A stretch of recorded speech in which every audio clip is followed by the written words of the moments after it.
Hello and welcome to our channel Mentor OP. Today's we are discussing about class 9 chapter atoms and molecules and its important topics.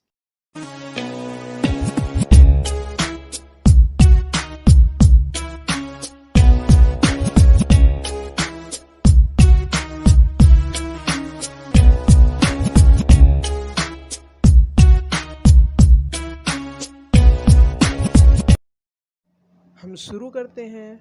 क्या होता है atom? What is an atom?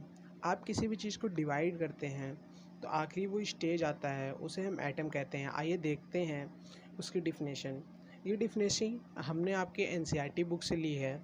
Ultimately a stage will come when we shall come across the smallest particle beyond which further divisible will be not possible।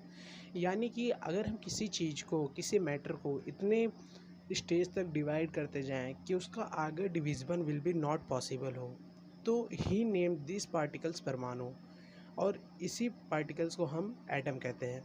आइए चलते हैं हम अगले topic पे, जो है हमारा law of chemical of combination. पहला लॉ है हमारा law of conservation of mass और दूसरा लॉ है law of constant proportion.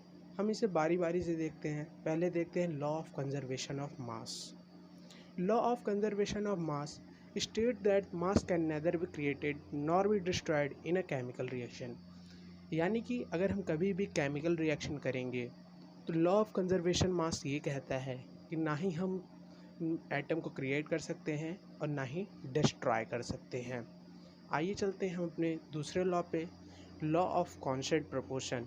Any particle compound all samples of that compound will be made up of same element in same proportion ratio. यानी कि अगर हम किसी भी एलिमेंट के कंपाउंड को देखेंगे तो वो हर समय सेम प्रोपोर्शन और सेम रेशियो में रहेंगे। हमने इसका एग्जांपल भी लिया था H2O। आइए देखते हैं हमारी डाल्टन एटॉमिक थ्योरी। यहाँ पे हम कुछ पॉइंट्स को कंसीडर करेंगे और रिकवर करेंगे और रिकॉल करेंगे सम प्रॉपर्टीज़ को। All matter is made up of very tiny particle called which participate in chemical reaction. हम मैटर को बहुत छोटे छोटे पार्टिकल्स से कंपेयर करते हैं और वो बहुत छोटे छोटे पार्टिकल्स होते हैं और वही पार्टिकल्स हमारे केमिकल रिएक्शन में पार्टिसिपेट करते हैं। हमारा दूसरा पॉइंट है atom are individual particle which can not be created और डिस्ट्रॉय इन केमिकल रिएक्शन। यानी कि एटम्स इंडिविजुअल पार्टिसिपेट करते हैं और वह ना ही क्रिएटेड होते हैं और ना ही डिस्ट्रॉय किए जा सकते हैं केमिकल रिएक्शन में। आइए चलते हैं अपने थर्ड पॉइंट में। Atom of given element are identical in mass and chemical properties. यानी कि एलिमेंट के जो गिवन एटम्स होते हैं उनकी खुद की आइडेंटिकल मास और केमिकल प्रॉपर्टीज होते हैं केमिकल रिएक्शन में। हम आप आते हैं फोर्थ पॉइंट पे।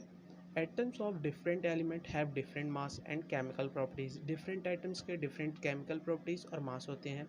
फिफ्थ पॉइंट में कहा गया है atoms combine in the ratio of small whole number to form compound. यानी कि एटम्स स्मॉल होल नंबर में कंबाइन होकर एक कंपाउंड फॉर्म करते हैं। सिक्स पॉइंट है हमारा the relative number of kind of atoms are constant in given a compound. यानी कि रिलेटिव नंबर ऑफ काइंड्स जो एटम्स होते हैं वो कांस्टेंट होते हैं किसी एक कंपाउंड में या फिर किसी एक कंपाउंड को मेक करने में। यहाँ पे हम कुछ सिंबल्स देख सकते हैं। ये सिंबल्स डिज़ाइन किए गए थे डाल्टन के द्वारा। यहाँ पे देख सकते हैं हाइड्रोजन, कार्बन और भी कई सारे एलिमेंट्स हैं जो कि एक सिंबल से दिखाए गए हैं, जो कि डाल्टन ने अपने थ्योरी में दिखाया था। आगे देखते हैं व्हाट इज़ मॉलिक्यूल। मॉलिक्यूल क्या होता है? A molecule is in general a group of two or more atoms that are chemically bonded together. A group of atoms is called molecule. ये भी हम कह सकते हैं। ये बहुत ही ज़्यादा आपस में हेल्थली टाइट रहते हैं एट्रैक्टिव फोर्स की वजह से।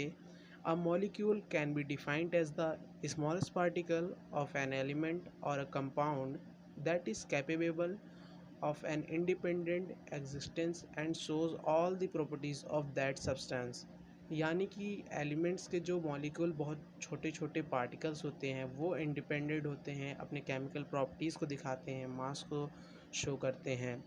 एटम्स ऑफ सम एलिमेंट और of different element can join together to form molecules. ज़रूरी नहीं है कि कोई एक ही एलिमेंट का हो एक ही मॉलिक्यूल अलग अलग एटम्स भी मिलकर आपस में कंबाइंड होकर और टुगेदरली फोर्स अट्रैक्ट कर कर एक मॉलिक्यूल को फॉर्म कर सकते हैं।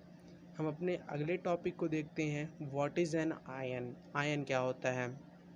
Compound composed of metals or non metal contain charged species. The charged species are known as ions.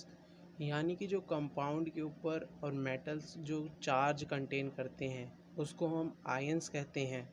In short में कहूँ तो कंपाउंड के ऊपर जो भी चार्ज होते हैं वो आयंस कहलाते हैं। Ions may consist of a single charge atom or a group of atoms that have a net charge on them. यानी कि आयंस जो हैं वो सिंगल चार्ज भी हो सकते हैं एक एटम के ऊपर, अ ग्रुप ऑफ एटम्स के ऊपर भी हो सकते हैं और फिक्स भी हो सकते हैं। An ion can be negatively or positively charge. A negatively charge ion is called an anion and the positively charge ion a cation. यानी कि हम निगेटिव आयन को एनायन कहते हैं और पॉजिटिव आयन्स को हम कैटायन कहते हैं। यहाँ पे हम एक एग्ज़ाम्पल भी लेते हैं सोडियम क्लोराइड का, यानी कि NaCl से जो हम रिप्रेजेंट करते हैं। यहाँ पे सोडियम जो कि Na है वो पॉजिटिव साइन कंटेंट करता है, यानी कि वो कैटायन है, और जो कि यहाँ पे Cl है वो निगेटिव आयन कंटेन करता है, यानी कि वो एनायन है। ये हमें आगे की भी क्लासेस में याद कर रखना पड़ेगा, आगे भी बहुत ज़्यादा इम्पॉर्टेंट है और ये बहुत ज़्यादा कन्फ्यूज़न भी क्रिएट करता है। हमने यहाँ पे एक एग्ज़ाम्पल भी देख लिया। आइए चलते हैं अपने next topic, writing chemical formula. कैसे हम केमिकल फार्मूला लिख सकते हैं बहुत ही आसानी से। यहाँ पे हमें सिर्फ वैलेंसीज़ को ध्यान रखना है और हम बहुत ही आसानी से केमिकल फार्मूला लिख लेंगे। पहले तो जिस एलिमेंट को फार्मूला लिखना है उसके सिंबल्स के लिखेंगे ऊपर। जैसे यहाँ पे हमने अल्युमिनियम ऑक्साइड का एग्ज़ाम्पल लिया है, Al, और राइट हैंड उसके अपोजिट साइड में लिखा है O, यानी कि ऑक्सीजन, और उनके जस्ट नीचे हमने लिखा है उनकी वैलेंसीज़। Al के नीचे 3 पॉजिटिव का साइन लगा है और ऑक्सीजन के नीचे 2 नेगेटिव का साइन लगा है। हमने पहले देखा था यहाँ पे 3 पॉजिटिव का साइन लगा है, यानी ये कैटायन है, और ऑक्सीजन के नीचे नेगेटिव का लिखा है, यानी कि ये अनायन है। हम इसको इस तरह लिखने के बाद क्रॉस मल्टीप्लिकेशन कर देंगे, यानी कि Al 2 से मल्टीप्लाई हो जाएगा और ऑक्सीजन 3 से मल्टीप्लाई हो जाएगा और बन जाएगा हमारा अल्युमिनियम ऑक्साइड का फार्मूला। दूसरा केमिकल फार्मूला है हमारा कैल्शियम ऑक्साइड। हमने भी इसमें सेम प्रोसेस किया है, एलिमेंट के नाम लिखे हैं, नीचे वैलेंसीज लिख के क्रॉस मल्टीप्लिकेशन किया है और बनाया है कैल्शियम ऑक्साइड। और भी हम आगे एग्जांपल्स देखते हैं, जैसे कि यहाँ पे हमने बनाया है सोडियम नाइट्रेट, कैल्शियम हाइड्रोक्साइड, और सभी को सेम प्रोसेस हमने इस्तेमाल किया है और सेम प्रोसेस से सारे केमिकल फार्मूले हमारे बनेंगे। आगे के topic molecular mass mole concept को हम अगले वीडियो में कवर करेंगे न्यूमेरिकल वीडियोस के साथ।